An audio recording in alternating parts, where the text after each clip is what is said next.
Looking at the political history of Dr. B.R. Ambedkar's party RPI, it seems that abolishing All India Scheduled Caste Federation on 30th September 1956, Baba Sahib declared the name of the new party, Republican Party of India, on the same day. His intention was, in the second Lok Sabha, that the party of RPI should become the opposition party in 1957. But due to his sad demise, we could not have that thing possible when he was alive. Stance followers of Baba Sahib, like Dada Sahib Gaikwad, Barrister Khobra Gade, and Advocate B.C. Kamble, were knowing these things. They all have registered RPI on 10th March 1959. Since then, this party is contesting election in every Lok Sabha. भाई और बहनों, आज का ये कार्यक्रम हम लोगों ने जो किया है, ये करने वाले सभी गांव के लोग हैं, लेकिन सभी लोग स्पीकर जो है वो बाहर से आने वाले थे और गांव में हम अच्छा उनका मेहमानी नहीं कर सकते, इसलिए यहाँ पर वो प्रोग्राम किया गया है।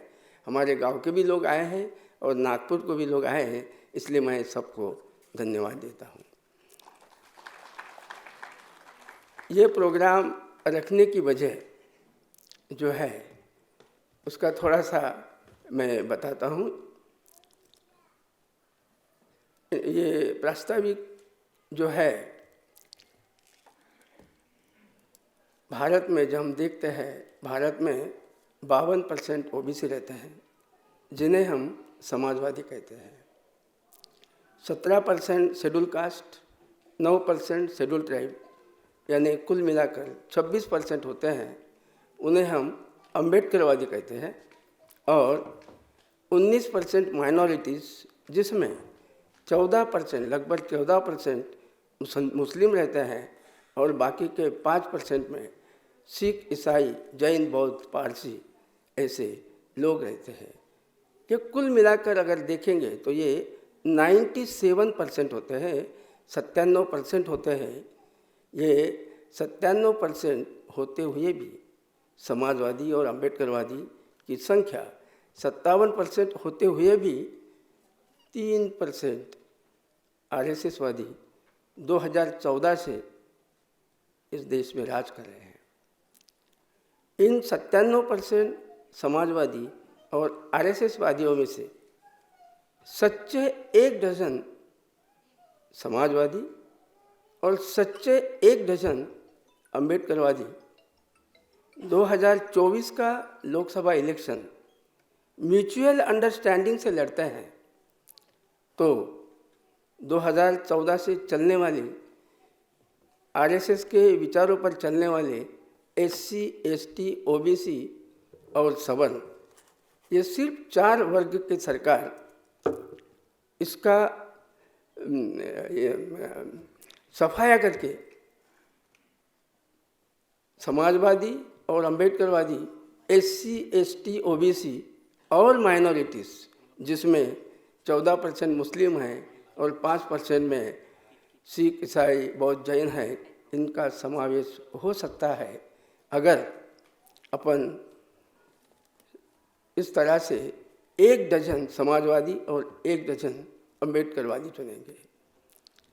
ये इसलिए जो करने के लिए बाबा साहब ने जो भाषण दिया था, रत्नागिरी डिस्ट्रिक्ट के चिपळूण तालुका के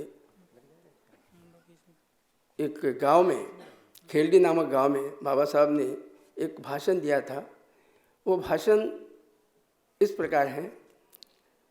वो भाषण में बाबा साहब ने कहा था, I wanted to see a man from among the peasant who form 80% of the population occupying the गादी of the premier of the province. Marathi में उसे हम कहते हैं, मला तुमच्यापैकी प्राइम मिनिस्टर झालेला पाहायचा आहे। मगर जो हिंदी में, इंग्लिश में जो किताब धनंजय कील ने लिखी है बाबा साहब की, doctor B.R. Ambedkar life and mission, उस किताब के पेज नंबर 310 में ये स्टेटमेंट है। और बाबा साहब का उस वक्त का कहना है कि मैं 80% किसानों में से पंतप्रधान बनना देखना चाहता हूँ। आज का हमारा जो विषय है समाजवादी से प्रधानमंत्री, ये जो वाक्य है बाबा साहब का उसमें से लिया गया है। दूसरा जो स्टेटमेंट है अम्बेडकराइट से विरोधी दल नेता।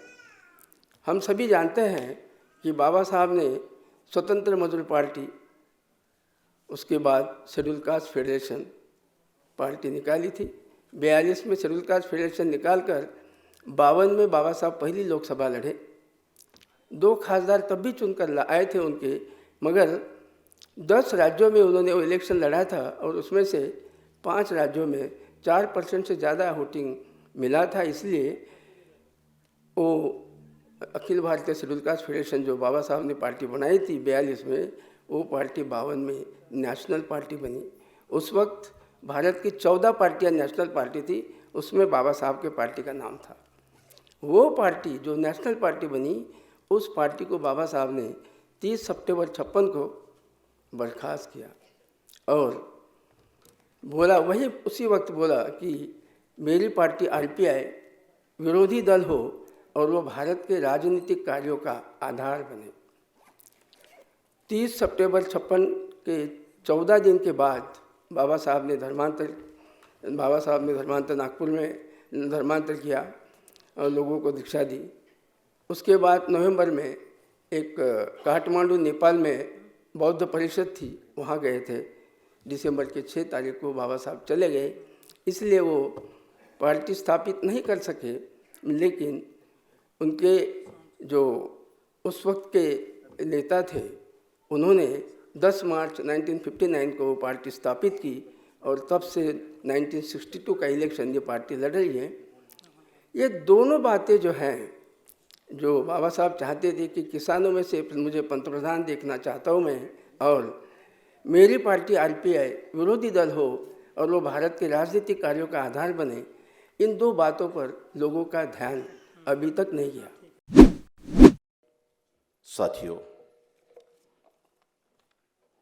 समाजवादी से प्रधानमंत्री का अर्थ समाजवादी पार्टी से नहीं है। डॉक्टर बाबा साहब आम्बेडकर जी ने जिस समाजवाद की बात कही थी, आर्थिक समाजवाद, शैक्षणिक समाजवाद, प्रजातंत्रीय समाजवाद, उसको मानने वाले और उस विचारधारा पर चलने वाले लोगों से और उनके अनुयायी जिस पार्टी में हो, उन पार्टियों को इकट्ठा लाकर प्रधानमंत्री बने। और बाबा साहब आम्बेडकर जी का एक बहुत ही मशहूर कोटेशन है कि देश को सही कल्याणकारी राज्य की संकल्पना में अगर ले जाना हो तो प्रधानमंत्री से भी ताकतवर आपका विरोधी पक्ष का नेता होना चाहिए। सबसे बड़ी कमजोरी हमारी यहां पर है कि विरोध ही नहीं है। ये विरोध करने की ताकत निश्चित ही बाबा साहब आम्बेडकर जी के विचारों में है, उनकी आदर्श नीति पर चलने वाले पार्टियों के लोगों में है, उनके कार्यकर्ता में है। और यहाँ से अगर अपोजिशन का लीडर बनता है तो हम नदी का प्रवाह जो हमेशा रेशिमबाग की तरफ मुड़ता है, हम दूसरी बस्तियों की तरफ मोड़ सकते हैं, इसे दूसरे गांवों की तरफ मोड़ सकते हैं। साथियों, हम जिस बारूद के दहाने पर हैं वो हम लोगों को इस मौके पर समझना पड़ेगा। बड़े बड़े व्यक्तित्व आए हैं, वो रखेंगे बात कि मंडल आयोग जैसे आया, इस देश की तमाम धर्मांध, सांप्रदायिक, पूंजीवादी, वर्ण वर्चस्ववादी सभी धर्म की, केवल आरएसएस की नहीं, हम बार बार कहते हैं कि 3% ऐसी ही व्यवस्था नहीं चलाते हैं। वो हर धर्म में, हर समाज में, हर वर्ग में अपने 3% के प्रतिनिधि तैयार करते हैं। और इस तरह जो एक मुसलमानों में उनकी विचारधारा को लेकर चलने वाला वर्ग, SC/NT में उनके विचारधारा को लेकर चलने वाला वर्ग, OBC में उनके विचारधारा को लेकर चलने वाला वर्ग, ब्राह्मणों में उनके विचारधारा को लेकर चलने वाला संपूर्ण वर्ग, मराठाओं में उनके विचारों पर चलने वाला वर्ग, 18 पगड़ जाति जमाती में उनके विचारों पर चलने वाला वर्ग, ऐसे वर्गों को साथ में लेकर वो सत्ता चलाते हैं। यही हमारे लिए सबसे बड़ा प्रॉब्लम है। मुस्लिम होने के नाते मैं आपको जानता हूं कि आरएसएस के लोग हमेशा मुसलमानों के खिलाफ बोलते हैं। आज भी हमारा चर्चा का विषय था। हमने 2001 में किताब लाई कि मुस्लिमों का ब्राह्मणवाद कैसा है, और उसमें हमने लिख दिया कि मुसलमानों में जो चतुर्वर्ण है उसमें ऊपरी क्लास ये पूरी तरह ब्राह्मणी क्लास से हाथ मिलाकर चलता है। उसे फिक्र नहीं है गरीब मुसलमान मरे या जिए। यही मानसिकता हर वर्ग में आज बैठ चुकी है। 80 का सत्ता में बैठा हुआ आदमी ये नहीं जानता कि भीमनगर का मरे या जिए। ओबीसी में बैठा हुआ पूंजीपति, सत्ता में बैठा हुआ पूंजीपति ये नहीं जान रहा है कि किसान मरे या कहीं भी जाए, सत्ता में बने रहने के लिए आरएसएस की शर्तों को मानकर वो आरएसएस का प्रतिनिधि बना हुआ है। इनको कैसे हम निकाल सकते हैं? ये नगराड़ी जी की लाइन ऑफ एक्शन है। 2014 में जब भाजपा की सरकार आई तो कितने परसेंट पर आई? 32% है। 2019 में जब सरकार आई तो 2% बढ़ी है, उससे ज्यादा नहीं बढ़ी है। 34% अमूमन आगे पीछे पकड़ी है।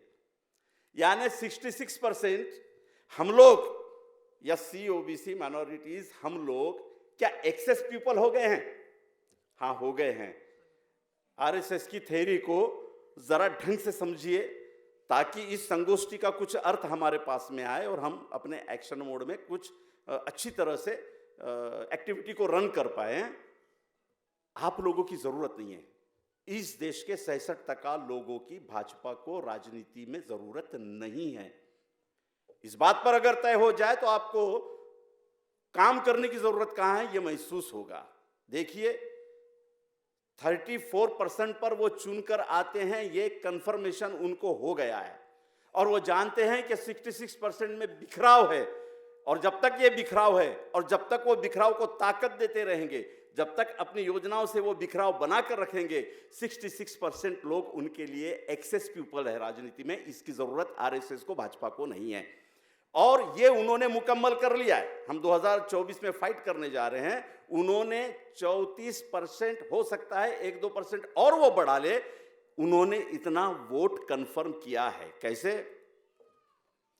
इस देश में 15 से 20% के बीच पूंजीपतिवादियों का वोट है। इस देश में 15 से 20% सांप्रदायवादियों का वोट है। इस देश में 15 से 20% कारपोरेट जगत का वोट है। इस देश में 20% करप्शन से आए हुए लोगों का वोट है, और ये बीजेपी के कब्जे में है।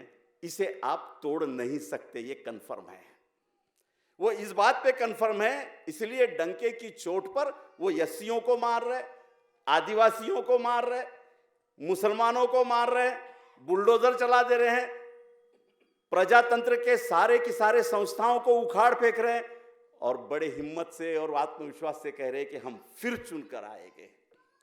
और 19 में वो चुन कर आए। यही बात अभी वो कह रहे हैं कि हम फिर चुन कर आएंगे। क्यों? कि 20% वोट उन्होंने कंफर्म किया है। जो मीडिया कभी इस देश की रक्षक हुआ करती थी, आज उनकी पूरी तरह गुलाम बनी हुई है।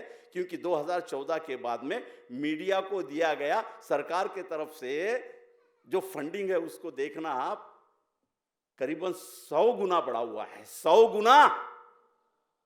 2014 में सरकार के तरफ से जो ऐड दी जाती थी, सरकार के तरफ से जो अनुदान दिया जाता था, वो 100 गुना भाजपा ने बढ़ा दिया। मीडिया उनके तरफ से होगी। इस तरह 20% लोग उन्होंने कंफर्म किया है। बच्चे 15% हिंदुत्व के नाम से बेअकल लोग उनके पास में आराम से मिल जाते हैं, बहुत आराम से। इस तरह से 35% का उनका गणित है। हम 66% लोग 2024 में इनसे मुकाबला कैसे कर सकते हैं, ये आज की संगोष्ठी का विषय है, और इस पर आप मार्गदर्शन करेंगे। बहुत अच्छी तरीके से पाशा साहब ने और उनसे पहले नगराले साहब ने बहुत अच्छी तरीके से प्रॉब्लम बता दी। मैं एक बात शुरू करूं उससे पहले एक बात बोलूँगा। पाशा साहब ने मुसलमानों की बहुत सारी अच्छी बातें बताई कि बाबा साहब के पीछे और सारे जो इंसाफ और बराबरी की लड़ाई लड़ने वाले जो भी महापुरुष रहे हैं, उनके पीछे मुसलमान जो हैं मजबूती से खड़े रहे। एक गलती की इस देश में मुसलमान नाम के राजाओं के 800 साल तक राज किया उन्होंने। 800 साल तक मुसलमान नाम के राजाओं ने, मुस्लिम नहीं, मुस्लिम होते तो इस्लाम धर्म में पहली चीज़ जो अल्लाह ताला हमसे एक्सपेक्ट करता है या हमसे उम्मीद करता है वो नमाज, रोज़ा, ज़कात, ये सब हम अपने फ़ायदे के लिए करते हैं। ला इलाहा इल्लल्लाह मुहम्मदुर रसूलुल्लाह, ये सब हम अपने फ़ायदे के लिए कहते हैं। जो अल्लाह ताला हमसे चाहता है वो इंसाफ और बराबरी के लिए जद्दोजहद, इंसाफ के लिए लड़ाई करना, इंसाफ के लिए जिहाद करने की उम्मीद अल्लाह ताला हमसे रखता है। यही हमारे प्रॉफिट मोहम्मद ने हमें मैसेज दिया था। तो हमारे एक भी मुस्लिम नाम के राजा ने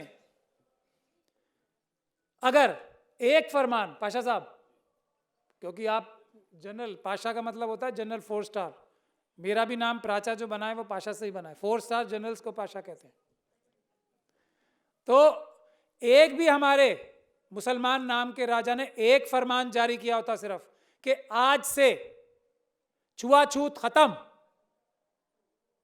पूरी तरीके से खत्म, किसकी मजाल थी जो उसके बाद छुआछूत रहने देता? ये गलती हमारे मुसलमान नाम के राजाओं ने की, जिसकी सजा आज तक मुसलमान भुगत रहे हैं और ये सजा कम है। हम जो अम्बेडकरवाद का साथ देते हैं वो हम अपनी पुरानी गलतियों को सुधारने के लिए कोशिश कर रहे हैं। मैं अम्बेडकरवादी क्यों हूं कि जो हमारे मुसलमान नाम के राजाओं ने इतनी बड़ी गलती की, शायद उन गुनाहों की सजा हमारी कुछ कम हो सके, इसलिए मैं अम्बेडकरवादी हूं। क्योंकि अम्बेडकरवाद भी है इंसाफ और बराबरी का नाम,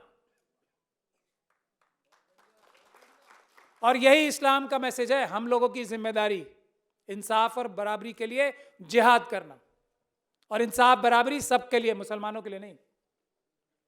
तो अब मैं सोल्यूशन पे आता हूं।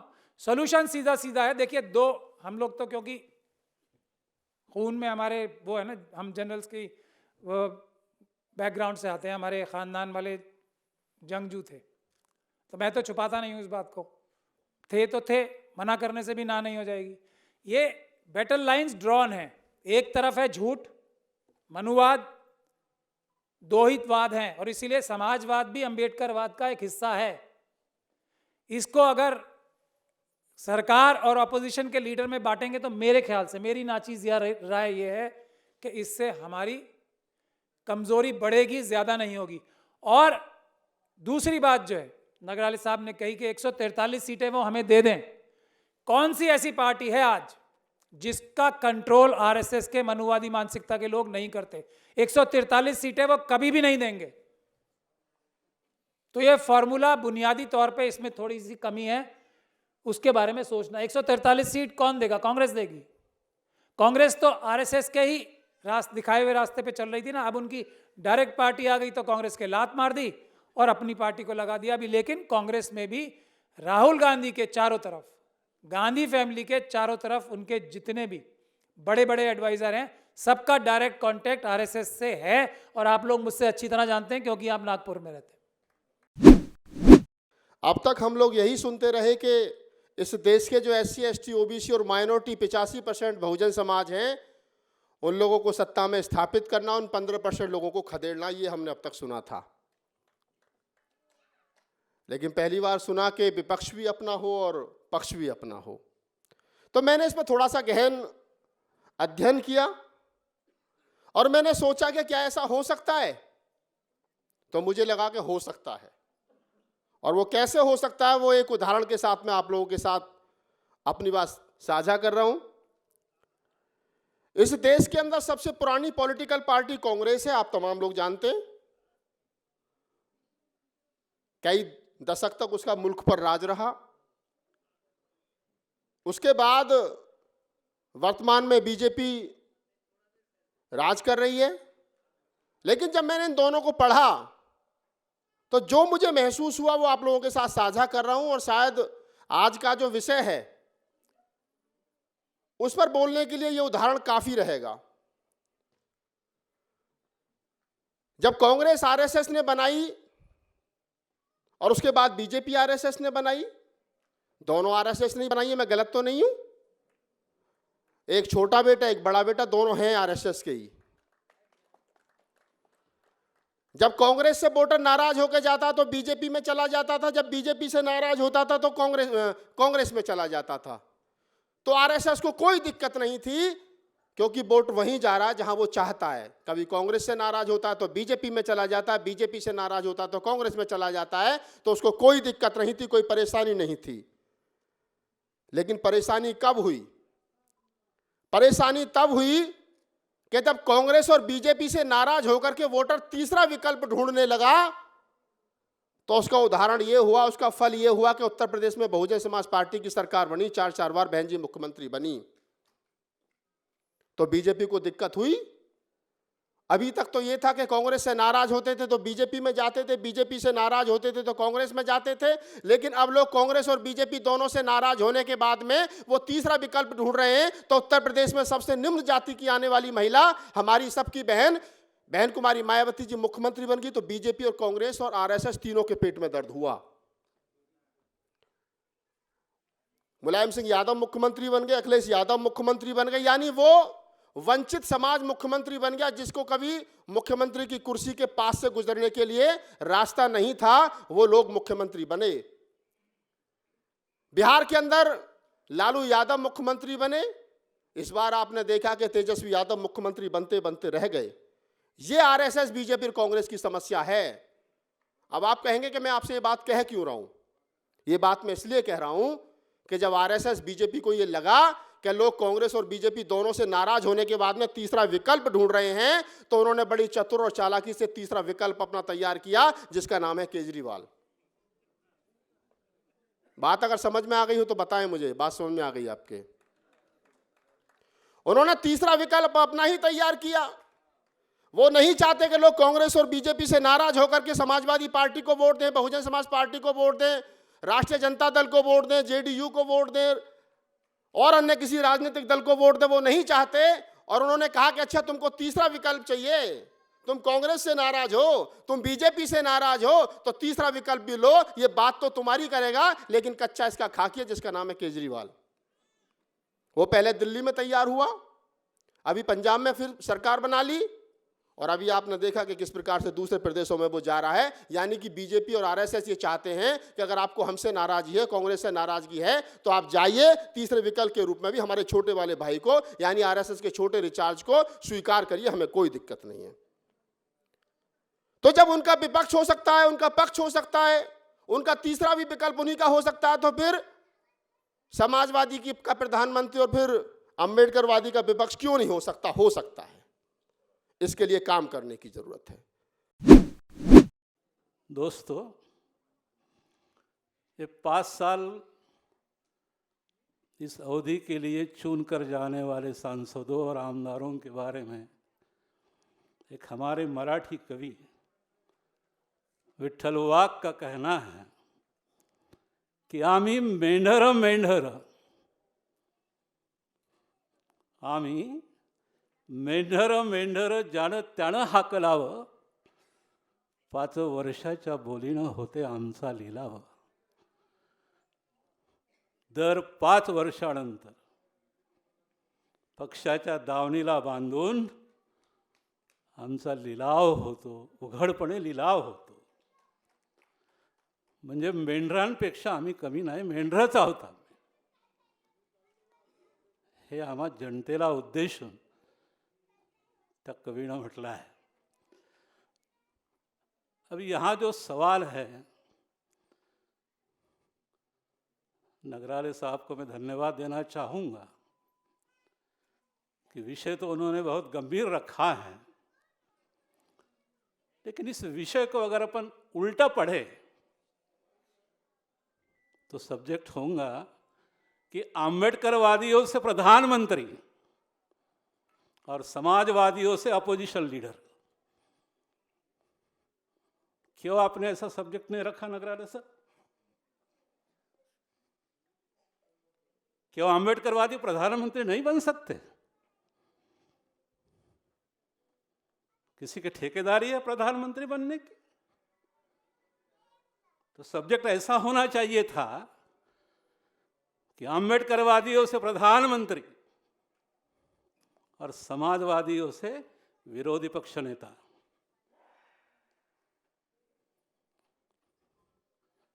एक सवाल मैं सबसे पूछना चाहूंगा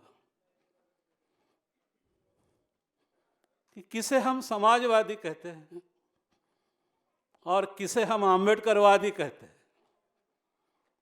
बताओ मुझे डेफिनेशन।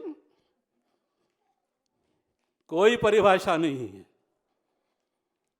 इस देश का ऐसा कोई भी नागरिक नहीं है जो खुद को आम्बेडकरवादी ना कहता हो। वो किसी भी विचारधारा का इंसान हो, बाबा साहब का नाम लिए बगैर वो रहता नहीं।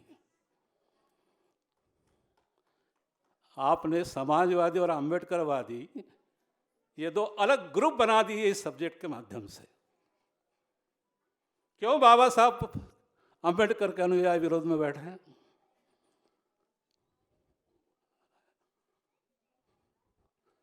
बाबा साहब ने एक पत्रकार को अपनी मुलाकात दी थी। पत्रकार ने कहा था कि आप कांग्रेस में क्यों नहीं आते? बाबा साहब ने जवाब दिया था कि मैं सोशलिस्ट हूं। I am socialist. I cannot join Congress at all because Congress is a burning house. जलता मकान है कांग्रेस। क्यों मुझे बुला रहे हैं आप? बाबा साहब अम्बेडकर सोशल डेमोक्रेसी के चाहने वाले थे। सामाजिक लोक गणतंत्र जनतंत्र के वो उपासक थे। एक बात ध्यान में रखना जरूरी है कि भारत देश में कई धर्म है, पंथ है, संप्रदाय है। हो सकता है कि कुरान को मानने वाला त्रिपिटक को ना माने, बुद्ध धर्म को मानने वाला इस्लाम को ना माने, इस्लाम को मानने वाला क्रिश्चियन धर्म ग्रंथ बाइबल को नहीं माने। हर धर्म को अपना अपना धर्म ग्रंथ पसंद है, उसमें उनका विश्वास है। एक दूसरे के धर्म को नहीं मानते, अपने धर्म के मुताबिक चलते हैं, अपने तत्वज्ञान के मुताबिक उनका आचरण होता है। लेकिन बाबा साहब ने यहाँ की जनता को, यहाँ इस देश को एक ऐसा धर्म दिया और ऐसा धर्म ग्रंथ दिया जो इस देश का मुस्लिम हो, चाहे क्रिश्चियन हो, चाहे बौद्ध हो या इस्लाम हो, या आदिवासी हो या किसी भी जाति धर्म का हो, सबने मानना चाहिए, सबने नतमस्तक हो उस ग्रंथ के सामने। ऐसा एक धर्म ग्रंथ बाबा साहब ने दिया जिसका नाम है इंडियन कॉन्स्टिट्यूशन, भारतीय संविधान। इतनी दूर से आया हूं तो कुछ ना कुछ आप लोगों से बातचीत करके जरूर जाऊंगा। क्यों ताकते हो इन मंचों पर, क्यों ताकते हो इन मंचों पर गुनहगार की तरह, क्यों ताकते हो इन मंचों पर गुनहगार की तरह, चाहते हो तो हक छीन लो हकदार की तरह। और इस माहौल में, इस दौर में हम सब यही बातें करने आए हैं कि माना अंधेरा घना है, माना अंधेरा घना है, मगर नागराले साहब कह रहे हैं कि दिया जलाना कहां मना है। यही हम करने आए हैं। तमाम नेगेटिविटी के इस दौर में हम ये कहने आए हैं कि हम जिंदा हैं। हम क्या उखाड़ पाएंगे, क्या बिगाड़ पाएंगे, क्या बदल पाएंगे, मैं नहीं जानता। हम सब जो यहां बैठे हैं वो सिर्फ ये बता रहे हैं कि इन मुर्दों की फहरिस्त में हम जिंदा हैं। बस इतना पर्याप्त है। क्या नहीं हो पाएगा, क्या हो पाएगा, मैं नहीं जानता। लेकिन हम सब अगर अपनी ताकत से बिना किसी की तरफ निगाह दौड़ाए हुए अपनी तरफ उंगली करके खुद से सवाल पूछें कि इस बदलाव की मुहिम में हम कितने भागीदार हैं, हम अपना कितना हिस्सा दे रहे हैं, हम कितना पार्टिसिपेट कर रहे हैं, बदलाव दिख जाएगा। किसी की तरफ भी आशा भरी नजरों से मत देखिए, और अगर किसी को लगता है कि ये वाला कोना साफ करना ठीक नहीं है तो वो वाला साफ करने लग जाओ। उसको ये मना मत करो कि ये वाला साफ मत करो। सबकी जिम्मेदारी है, किसी की जिम्मेदारी है ये सीट साफ करने की, किसी की जिम्मेदारी है लास्ट सीट साफ करने की, लेकिन सबके हिस्से में जिम्मेदारी है और हम सबको अपनी अपनी जिम्मेदारियां उठाना है। यह अनुरोध सिर्फ आप लोगों से करना चाहता हूं। विषय फैक्ट बात है कि जैसा राहुल भाई ने कहा कि कंफ्यूजिंग था, यह बात भी ठीक बात है कि पहले ये क्यों नहीं हो सकता, बाद में वो क्यों नहीं हो सकता, बिल्कुल ठीक बात है, होने को कुछ भी हो सकता है। इन तमाम होने और ना होने की संभावनाओं के बीच में एक बात क्लियर कट है कि पक्ष और विपक्ष अपना ही चाहिए, चाहे ये वाला सत्ता पक्ष में चले जाए चाहे ये वाला चला जाए। मुद्दा असली ये है कि हमें उनकी तरह साम भी हम, दाम भी हम, दक्षिण भी हम, बाम भी हम, उन्हीं की तरह हमें अपना चाहिए। जब तमाम टीवी डिबेट्स में देखिए, क्योंकि मैं मीडिया का एक व्यक्ति हूं, जो परिचय मेरा कराया गया उसी के नाते यहां बुलाया गया हूं, मीडिया डिबेट्स में देखिए पक्ष में भी वही बोलेगा, विपक्ष में भी वही बोलेगा। उनका एजेंडा क्लियर है कि चाहे तुम एजेंडा सेट, एक शब्द है एजेंडा सेटिंग।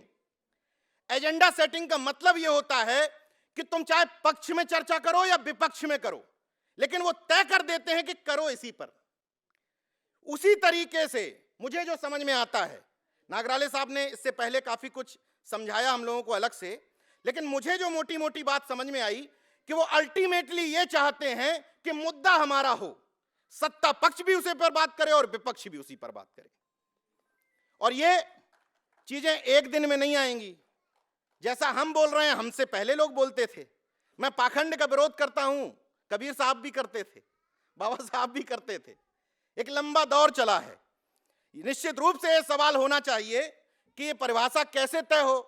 अब एक मेरे साथ दिक्कत है कि मुझे जो लगता है मैं बोलता हूं। इस हॉल में कितने लोग ऐसे हैं जो अंबेडकरवादी नहीं हैं? सब अंबेडकरवादी हैं। मुझे याद नहीं है कौन शख्स थे। बिल्कुल सही बात है कि किसी के मन में क्या है, किसी के दिल में क्या है, ये नहीं आंका जा सकता। लेकिन कुछ आइडेंटिटी कार्ड्स ऐसे होते हैं जो आइडेंटिटी कार्ड ये बताते हैं कि ये अंबेडकरवादी नहीं है। और मुझे बड़ी तकलीफ हुई जब इस मंच पर बुके देने वाले वो आइडेंटिटी कार्ड पहने हुए थे। पहली परिभाषा यही है अंबेडकरवाद की। और दीक्षा भूमि में खड़े होकर के भाषण दे रहा हूं, तो दीक्षा भूमि में जहां पर 22 प्रतिज्ञाओं में कहा गया था कि मैं ब्रह्मा विष्णु महेश को देवता और ईश्वर नहीं मानता, वहां तो मुझे चर्चा करनी पड़ेगी कि आइडेंटिटी कार्ड काटो हाथ से पहले, बाद में तुम्हारे अंदर झांकेंगे कि क्या है। पहले आइडेंटिटी कार्ड गले से हटाओ, आइडेंटिटी कार्ड हाथ से हटाओ, शुरुआत तो करो, बाकी तो फिर देख लेंगे कि दिल तुम्हारा कितना बड़ा है। ये तो बाद में तय होगा कि कौन किसको स्पेस देता है, कौन किसको स्पेस नहीं देता है। सार्वजनिक मंचों पर जब तक आइडेंटिटी कार्ड है तब तक पहला पैमाना तो वहीं फेल हो जाता है। दूसरा पैमाना है, पैमाने हैं मेरे पास, मैं हर चीज को लगातार रीड करता हूं, बाद में बोलने का एक फायदा भी होता है, बाद जो बोल चुका उसका सॉल्यूशन आप बता सकते हैं। तो जैसे एक चर्चा ये आती है कि कैसे तय करेंगे कि कौन व्यक्ति जातिवादी है कौन नहीं है। 15 मिनट किसी व्यक्ति की जाति के नेता के बारे में क्रिटिसाइज करो, तार्किक क्रिटिसाइज, गलत वाला नहीं, तार्किक ढंग से क्रिटिसाइज करो, 15 मिनट के अंदर उसका जातिवाद फड़फड़ा के बाहर आ जाएगा। और जब तक सामाजिक न्याय अपनी अपनी जाति के नेता में ढूंढोगे, सामाजिक न्याय नहीं आएगा। जो भी, जिस भी वर्ग का, जिस भी जाति का व्यक्ति अच्छा काम करे, खुले मन से, मुक्त कंठ से उसकी तारीफ करो। सामाजिक न्याय का तकाजा यह है। अभी हो यह रहा है कि मैं उत्तर प्रदेश से आता हूं, तो पटेलों का सामाजिक न्याय तब है जब अनुप्रिया पटेल सदन में कुछ बोलें। नीरज भैया 2.5 साल पहले ये 2 मिनट की क्लिप में वो उन्होंने जातिवार जनगणना की बात की थी, तो सामाजिक न्याय की पुरोधा है। यादवों का सामाजिक न्याय तब है जब अखिलेश यादव 50 मिनट की प्रेस कॉन्फ्रेंस में 1 मिनट सामाजिक न्याय पे बोले, वो सामाजिक न्याय है। इसी तरीके से हर जाति वर्ग के लोगों ने अपना अपना सामाजिक न्याय ढूंढा। तो मायावती में सामाजिक न्याय खोजोगे, अखिलेश यादव में सामाजिक न्याय खोजोगे, रामदास अठावले में खोजोगे, तो सामाजिक न्याय आएगा कहां से? जरूरी है कि सामाजिक न्याय हमारे जाति के नेता में के ही अंदर कूट कूट के घुसा हुआ है। हम ये तय करें। एक बात और बड़ी अच्छी बात कही थी महमूद प्राचा जी ने। उन्होंने कहा कि साइलेंट रेवोल्यूशन, क्या शब्द बोला था? उन्होंने कहा था कि ये पीसफुल प्रोटेस्ट, हाँ, उन्होंने पीसफुल प्रोटेस्ट की बात कही। अब सवाल है कि पीसफुल प्रोटेस्ट होगा कैसे? होगा इसलिए नहीं क्योंकि जो गुलाम, मानसिक गुलाम सांसद और विधायक सदन में भेजे हैं वो आपकी जाति वाला है। तो जाति वाला तो पहले कन्नी काट लेगा कि पीसफुल प्रोटेस्ट में हम शामिल नहीं होंगे, हमारा वाला है। तो उसी तरीके से नागराले जी से एक बात में डिफर करता हूं, मोदी हमारा नहीं है लेकिन बीपी सिंह हमारा है। यहां काम से तय होगा, जाति से तय नहीं होगा कि जन्म के आधार पर तुम अंबेडकरवादी हो गए। मैं अंबेडकरवादी हूं, बाबा साहब की संतान हूं, क्योंकि मैं 365 दिन अंबेडकरवाद जीता हूं। यह जन्म से तय नहीं होगा कि अखिलेश यादव ओबीसी है कि अनुप्रिया पटेल ओबीसी है या यहां बैठे मराठे में जो लोग कुनबी हो गए ओबीसी हैं। काम से तय होगा। अगर तुम पिछड़े वर्गों के हित में आवाज बुलंद नहीं कर पाते हो, तुम्हारी सरकार में रहते हुए जातिवार जनगणना नहीं हो पाती है, तुम माफ करिएगा, तुम जन्म से ओबीसी हो, कर्म से नहीं हो। बंधू आणि भगिनींनो, आजच्या कार्यक्रमाचे तसे अध्यक्ष रिपब्लिकन पार्टी ऑफ इंडियाचे राष्ट्रीय अध्यक्ष एस राजेंद्र साहेब होते, पण ते या ठिकाणी उपस्थित राहू शकले नाही आणि त्यामुळे ऐन वेळेवर माझं नाव या ठिकाणी मोरेश्वर नगराळे साहेबांनी, डॉक्टर मोरेश्वर नगराळे घोषित केलं। आणि मी अध्यक्षाच्या खुर्चीवर बसल्यानंतर मुझे ऐसा लगा कि मैं किन महान व्यक्तियों के साथ में यहाँ बैठा हूँ, मैं अध्यक्ष पद के लिए मैं लायक हूँ कि नहीं हूँ। तो मैं थोड़ी देर अचंभित रह गया, साशंक रह गया। लेकिन मैं प्राध्यापक जावत पाशा की और डॉक्टर विनायक तुर्राम की जब बातें सुनी, भाई वो आपस में पूछ रहे थे एक दूसरे को, आपकी उम्र क्या है? वो बोलते आपकी उम्र क्या है? तो मेरी उम्र 67 ईयर्स है। तब मुझे कहीं राहत मिली कि कहीं ना कहीं भाई भले ज्ञान से इससे बड़ा नहीं हूँ लेकिन इससे उम्र से तो मैं बड़ा हूँ। और दूसरी बात ये कि डॉक्टर मोरेश्वर नगराळे मुझे अध्यक्ष इसलिए बनाया होगा कि मैं आम्बेडकरी मूवमेंट का सच्चा अनुयायी हूँ। मैं बचपन से, यानी बचपन से मतलब स्टूडेंट लाइफ से, और मैं चंद्रपुर जिले का रिपब्लिकन पार्टी ऑफ इंडिया का अध्यक्ष रह चुका हूँ। अभी मैं अध्यक्ष पद पे अभी नहीं हूँ, इसलिए उन्होंने मुझे जो सम्मान दिया इसलिए उनका भी मैं धन्यवाद करता हूँ। यहाँ आज प्राध्यापक जावत पाशा साहब, इन्होंने यहाँ जो विचार यहाँ रखे, उनके विचार कई बार हम चंद्रपुर में सुन चुके हैं। इनके विचार सुनने के लिए आम्बेडकर वादियों की गर्दी उमड़ पड़ती है चंद्रपुर में। मैं भी कई बार इनके विचार सुन चुका हूँ। हमारे डॉक्टर तुमराम तो हमारे चंद्रपुर के भूषण हैं, आदिवासियों से पीएचडी करने वाले और अनेक ग्रंथ लिखने वाले, और बहुत सारे उनके ग्रंथ हैं। हमारे साथ काम किया है उन्होंने। हम आदिवासी नेताओं के साथ हमने काम किया है। चंद्रपुर में हम जब पहला मोर्चा निकाले थे कि प्राइवेटाइजेशन में रिजर्वेशन मिलना चाहिए, उसका अध्यक्ष हमने बाबूराव मडावी के रखे थे। यशवंत नेताम हमारे साथ में थे, और गांधी चौक से लेके चंद्रपुर के गढ़चिरौली, चंद्रपुर के जटपुरा गेट तक के वो पूरी भीड़ उमड़ चुकी थी। हम तो आपके साथ में काम करने वाले आदमी हैं। यहाँ एक बात मैं बता देना चाहता हूँ कि नगराळे साहब ने जो विषय यहाँ रखा और जो संवाद यहाँ रखा, सब अचंभित हो गए कि ऐसा कैसा विषय इन्होंने रखा। कुछ लोग बोले कि ऐसा हो सकता है क्या? मैं तो बोलता हूँ हो सकता है। नगराळे साहब एक छोटे से खेड़े गांव के रहने वाले हैं, बोर्ड खा के रहने वाले, समुद्रपुर तालुका के, रत्नागिरी में रहते हैं, और नागपुर के डॉक्टर बाबा साहेब आम्बेडकर हाल में दीक्षा भूमि में वो कार्यक्रम रहते हैं, और दिल्ली से मेहमान बुलाते हैं और एक कार्यक्रम सक्सेस करते हैं। तो ये बात जब हो सकती है तो जो विषय रखा हो बात सक्सेस क्यों नहीं हो सकती? ये भी जरूर सक्सेस हो जाएंगी।